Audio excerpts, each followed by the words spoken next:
Good morning. Good morning. It is December 11th, right? December. Yes. It's supposed to snow tonight. Well, that's true. It is March the 11th, 2022. Here we go. I am not the captain of my own destiny, nor even of this new day. And so I renounce anew all claim to my own life and desires. I am only yours, O Lord. Lead me by your mercies through these hours, that I might spend them well, not in hairy pursuit of my own agendas. But rather in good service to you. Teach me to shepherd the small duties of this day with great love, tending faithfully those tasks you place within my care, and tending with patience and kindness the needs and hearts of those people you place within my reach. Nothing is too hard for you, Lord Christ. I deposit now all confidence in you, that whatever these waking hours bring, my foundations will not be shaken. At day's end, I will lay me down again to sleep, knowing that my best hope is well kept in you. In all things your grace will sustain me. Bid me follow, and I will follow. So, would you like to introduce today's topic? We're going to talk more about the idea of resetting goals when they've kind of not gone the way we planned. Okay. So we're going to talk about resetting goals. Resetting goals. Nice. Whose idea was this? I don't know. Somehow somebody must have just come in and whispered something weird to us when we were... I was in the middle of some nachos, so, So the idea is that sometimes we get started on things and it doesn't go according to plan, or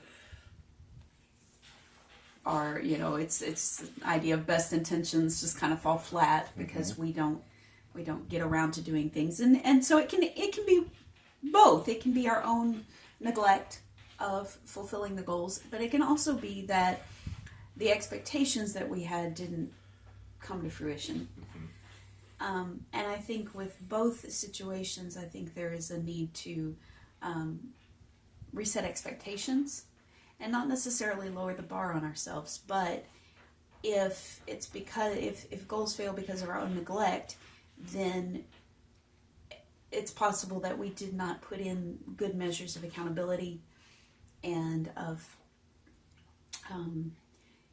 specific ways to reach our goal. We just had kind of this distant thing that we didn't break down well, or there's some component that we didn't process through well, and then if circumstances or if unexpected things derailed the goals, then expectations need to be changed and become more realistic in relation to what our goals are. So either way, we need to kind of shift our expectations. Yeah. And for example, sometimes we set goals out of, we set them with a modicum of ignorance when we do it. And that's not a bad thing. It's not a bad thing. It just happens because we don't know. That's what ignorance is. Ignorance is not a bad thing. Willful ignorance is a bad thing. Or maybe it's naivety is not a bad thing, and you carry naivety along. One thing that we often have is we have a naivety about the effects of aging. This is just one that strikes me, because fitness is often a goal, and it's one of the things that we're working on is physical fitness, and it's very easy to get caught up in my Facebook friend last year posted that they started Couch to 5K, and in 9 weeks they went from doing nothing to running a 5K. Okay, well, first of all, that's possibly true. Second, do you really know how much doing nothing they were doing? Oh, well, come to find out, they were actually walking 2 miles a day, and then they made that adjustment. Third, how old was your friend? And what was their situation in the first place? And I do know some folks who were in their 50s and who actually did that, made some pretty good progress with it.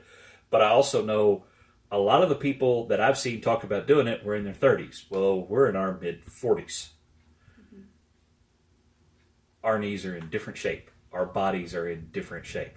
So you may not realize what your effects of aging are. You may not be able to get as fast or get fast as fast. Yeah, and that's without pulling a muscle or, whatever. But, when you cross 40, you're at the age that when, you can wake up in the morning and your back hurts because you slept wrong. And you've been sleeping for 40 years, but you somehow screwed it up last night. So you've got that. Different things happen. Hey, we've got this big financial goal that we're going to accomplish. We're going to get completely out of debt, or we're going to save $10,000 this year. And oh yeah, we set that goal when gas was $1.89 a gallon, and now it's $4. And that's going to trickle back through, because guess what's also more expensive? Diesel fuel, and it's planting season in the farm world, which means every bit of food that you buy for the next 12 months is going to be more expensive. That's going to reverberate forward. So sometimes those outside circumstances, you are not, contrary to the motivational speaker industry, you are not entirely in control of what happens to you. The outside world has the ability to mess up your plans. So what do you do about it? What do you do about it? Exactly. Oh, you ask me. You want me to answer that question? First of all, well, that's probably what we need to answer to spin this to. Yeah, you lay out the problem, but it really, and this is something that actually frustrates me with some books. They lay out the problem, but they essentially want you to know the problem, and they don't really give you a good solution. And yeah, the first step is to recognize the problem. Okay. But you need a solution too. Okay. So. First step is to recognize the problem. We have this goal. We're not going to meet it. That's the problem. And since we're not doing individualized advice, this is still going to be somewhat generic. But that's the first goal. So now that you've identified the problem, I am not going to meet my X goal. Your first question needs to be, why am I not going to meet X goal? And you need a piece of paper or a digital scribble pad, whichever one, and write down what the goal was and write down what went wrong with it, and try to identify everything that went wrong with it. And don't be unnecessarily self-deprecatory. Don't put yourself down, and don't let this be a drag your self-esteem in the mud through the mud kind of exercise. But at the same time, be willing to be brutally honest and acknowledge that there are things that you did wrong. Yeah, I failed to accomplish this goal because I'm a loser and a terrible waste of a human being. And oxygen used on me should be, used for other purposes. That's not a helpful thing, but I made this choice and this choice, which hamstrung this. You're not looking for character flaws, you're looking for actions.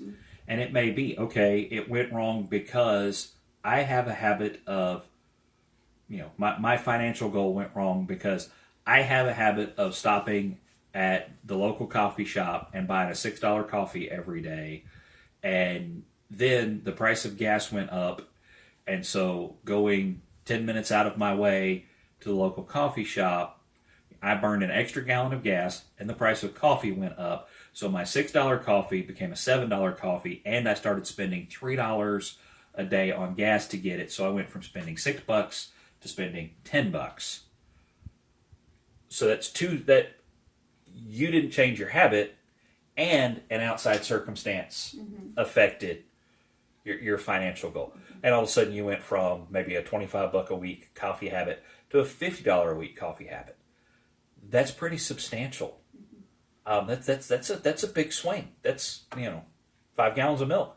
A week that you're not buying, or 2 packs of bacon a week that you're not buying. Bacon. So you want to ask what went wrong, and this is kind of a time to be somewhat cold-hearted about it. Don't get oh, but because you have to manage your own reaction to it.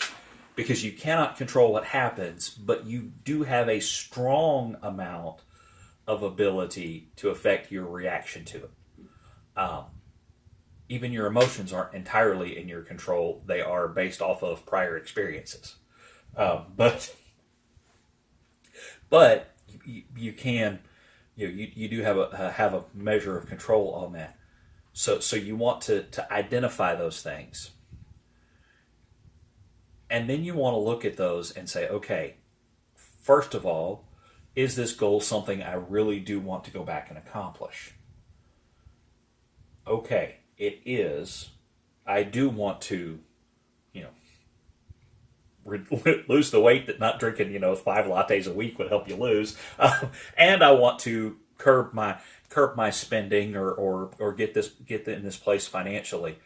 Okay, now as you rebuild your plan, even if you want to keep the same top level goal, you may have to adjust it because it may be that your goal was to save $500 this year, and you're a quarter of the way into the year. You may have to modify that to, $350 because you don't have 12 months. You now have 9 months, which may not be enough time to save that much money, but it is enough time to have a baby. Kind of an interesting quirk of life. But you then, okay, I still want to accomplish this goal, but I have identified these things were the barriers. So I need to make a plan. How do I deal with this barrier? How do I deal with this barrier? And how do I deal with this barrier? Sometimes what you want to do is you don't want to necessarily ditch your overall goal, but instead of focusing on that big goal, you want to focus on the smaller things. Mm-hmm. And you want to make them, you want to realize that your one big goal might have multiple small goals, and it might be that one of the things that you were doing was trying to jump to the Yes. big result without recognizing the small things internally to that. And so yeah, you don't necessarily have to ditch your big goal, but maybe what you need to do is shrink it a little bit, focus it in a little bit, because if you've got broad spectrum, then what you're trying to do is you're trying to reach too many things at once. Mm-hmm. So bring it in. You only have 2 hands. And you only have, we all have, I think, more time than we allow ourselves sometimes, because we waste a lot of time. But at the same time, we also have a very defined number of hours. Yes. So there's some things that we just try to do too much. And we'll go back to I was going to save money, and I was going to save money by eliminating my coffee stops idea. Well, you also need to ask yourself, why do you have that coffee habit? Mm. Do you have it because that's a relational check-in for you? Do you have it because there is something calming about sipping your cup of coffee before you engage at work? If that's the case, if it's relational, then you're going to have to figure out how to fill that relational void. If it is I like the coffee, it helps me focus, then you're going to have to fill that practical void. And it may be that you're now going to have to learn how to make not just scoop Folgers into a Mr. Coffee, but how to make a tastier coffee, a better, coffee experience. How do I do that at home? Yeah, and you don't want to jump too far, because, in all honesty, a lot of it's still trekking. It's still going. Technology has not been happy with us lately. So anyway, it's misbehaving. Yeah, it says it's streaming. So anyway, keep talking. You talk, I fidget. We can't turn it off until we get it figured out. So, exactly. So yeah, you don't have to make a big jump in quality, because a lot of coffee shop coffee is usually a better quality. It's not Folgers scooped out of the can into the coffee maker. It's usually a higher end coffee of some sort. And so if you're making that jump, you're not going to enjoy your coffee anymore. It may save you a boatload of money, but you're not going to enjoy your coffee anymore. So what can you do to Here we are. Hey, we're We're back. back. And we're back. What can you do to bridge that gap better? And something that you might do, for example, we've started kind of building a relationship with the owner of the company that you buy coffee from. Yes. And so it's still, and we're not again. Just keep talking. Just keep going. Just ignore this. It's still the coffee itself still costs more than going to the store and buying Folgers from a can or even community coffee in the bag.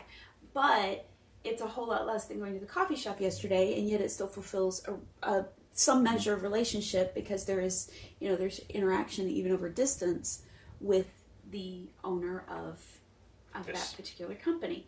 So there are ways to get around it. There are ways to It's just distracting us at this point. Keep technology from distracting you. There are ways to change what you're doing instead of, and I think maybe that's one of the things, coming back to what caused our goals to fall apart. I think you speak plainly because this microphone's not working for you, so you're gonna have to be heard all the way over there. I don't know if I'm heard or not. So anyway, I can't even keep a train of thought, much less be heard. I think one of the things that we do is, in order to reach our goals, we just cut out certain activities. And that's one of the things that causes us to fail. Whereas what we should be doing is replacing, not cutting out. Does that make sense? Yes. So as you analyze your goals, as you analyze what's going on, what's working and what's not working, see if you maxed yourself out by cutting out things instead of reshaping your life. No. And see if you overstretched yourself by setting too big of a goal. Make sure that you have put accountability measures into place. Y'all, we try to be individualistic, but we're not. We are community people. Yes. We can't do this stuff on our own. We just can't. And yes, introverts, that includes us. And remember, the best way to get all the air out of a glass is to fill it with something else. Mm-hmm. The best way to get the negative habits or the habits you want to change out of your life is to fill your life with something else. Not to, if you smoke to deal with stress, then the answer is find a different way to deal with stress, not just add the stress of, I'm going to quit smoking. Mm-hmm. You need to quit smoking. Don't get me wrong. You need to quit. It'll kill you. But stress will too. And stress will too. So if you quit the smoking but don't find another stress management, you're still going to have major health problems. So anyway, all right. Since we're having technology problems, let's wrap this up quick. I don't even know. Let's see. It's on here. On here. Somewhere on here. Okay. I think I sent it to you on the old Discord. Private. From the Just Us. Just you and I. There we go. Luke 4, 1-3. Luke 4. Luke comes before Acts. Yes. Same author. Yes. Luke 4, 1-3. 1-3. Short passage. I believe it's 1-3. Maybe it's 1-13. It was 1-13. Let's do 1-13. Then Jesus, full of the Holy Spirit, returned from the Jordan River and was led by the Spirit into the wilderness. Can't read. Where for 40 days he endured temptations from the devil. He ate nothing during those days, and when they were completed, he was famished. The devil said to him, "If you are the Son of God, command this stone to become bread." Jesus answered him, "It is written, man does not live by bread alone." Then the devil led him up to a high place and showed him in a flash all the kingdoms of the world. And he said to him, "To you I will grant this whole realm and the glory that goes along with it, for it has been relinquished to me, and I can give it to anyone I wish." Yeah, that's twisted logic, isn't it? Yeah. "So then, if you will worship me, all this will be yours." Jesus answered him, "It is written, you are to worship the Lord your God and serve only him." Then the devil brought him to Jerusalem and had him stand on the highest point of the temple and said to him, If you are the Son of God, throw yourself down here. For it is written, He will command His angels concerning you to protect you, and with their hands they will lift you up, so that you will not strike your foot against a stone. Jesus answered him, It is said, You are not to put the Lord your God to the test. So when the devil had completed every temptation, he departed from him until a more opportune time. Dear Heavenly Father, thank you for your presence. Thank you for your help, and thank you for your guidance. I pray that as we revisit goals and ideas that you've placed before us, that you will give us wisdom to fulfill them well. In your holy name I pray. Amen. Bye-bye. Bye-bye. Alexa, turn off the ring light.